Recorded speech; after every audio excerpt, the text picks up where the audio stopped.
नमस्कार Manoja my stories को आपण मानक स्वागत। आज आसतु आलू को नहीं गोटे स्नैक्स बनैबा। आलू खाइबा को समस्त भल पाती, छोटू बड़ समस्त आलू भारी प्रिय।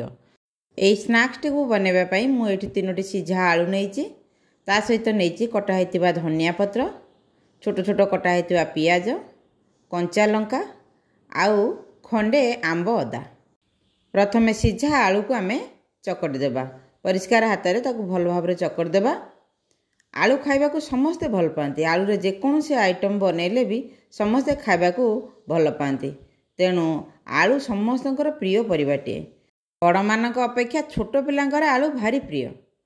एबे आलू को आमे भल भाव हाथ में चकड़ी सारला परे सेथिरे आमे चाउल गुंड देदेबा। चाउल गुंड एठी मु 3 चामच चाउल गुंड नौची। 3 चामच चाउल गुंड आउ 1 चामच कॉर्नफ्लोर देदेबा।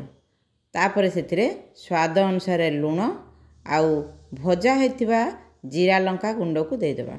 तापर सेथिरे कटा हेतिबा पियाज, धनिया पत्र, कंचा लंका को देदेबा। आंब अदा को एठी कोरिकी पकेदेबा। तापर आंब अदा कोरा सरला परे ए समस्त जिनिस को आमे हाथ में भल भाव चकड़ी देबा। जेहेतु एथिरे चाउल गुंड आउ कॉर्नफ्लोर पड़िछि, तेणु एटा भल भाव आलू को बांधिकी रखिबो। तेणु आमे ताकू भल भाव आलू पियाज आउ धनिया पत्र, चाउल गुंड, कॉर्नफ्लोर इत्यादि को भल भाव हाथ में मिसई देबा। तापर एथिरे ब्रेड क्रम्स देदेबा। एटा भल भाव ताकू बांधिकी रखिबो। मु एठी 3 चामच ब्रेड क्रम्स पकाउची। तापर ए समस्त को भल भाव हाथ में पुणी आउ थरे चकड़ देबा, जेमती सब जिनिस मिसी जिवो। तेणु आलू रे सब जिनिस गुड़िक भल भाव मिसी जिवा दरकार, जेमती हाथ को अटा दलला भली डोटी आमर तैयारी हो जिवो। किछि समय चकड़ी सारला परे ताकू आमे 5 मिनट खंडे छाड़ी देबा रेस्ट नवा पई। चाउल गुंड, कॉर्नफ्लोर आ ब्रेड क्रम्स आलू को भल भाव बांधिकी रखिबा सहित स्नैक्स टी को आमर कुरकुरिया करिवो। तापरे देखुन चकड़ी सारला परे एबे ताकू हाथ रे आपण जेकोसी शेप रे ताकू गढ़ी देबा, पिठा गढ़ला भली। मु एठी एमती सिलिंडर भाव रे ताकू गढ़ी दउची। एई भली भाव रे ताकू गोटी गोटी करी आमे गढ़ी की प्रथमे रखी देबा।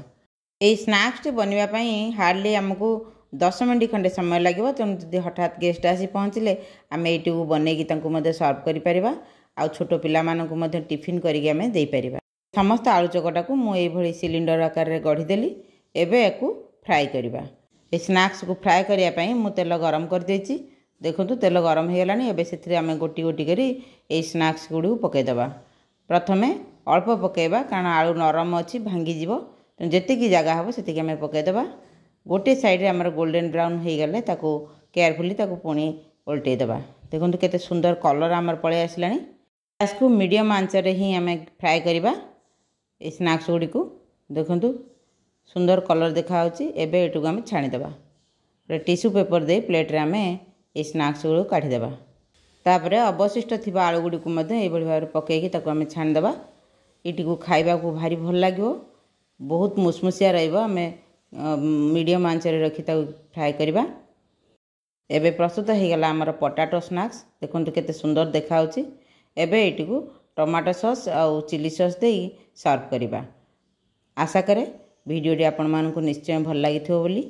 वीडियोटी भल लागिथिले लाइक शेयर करने को भूलिबेनी। जदि प्रथम थर मो चैनल मनोजा माई स्टोरीज को देखुछंती तेबे याको सब्सक्राइब कर दियंतु। रहुची नमस्कार।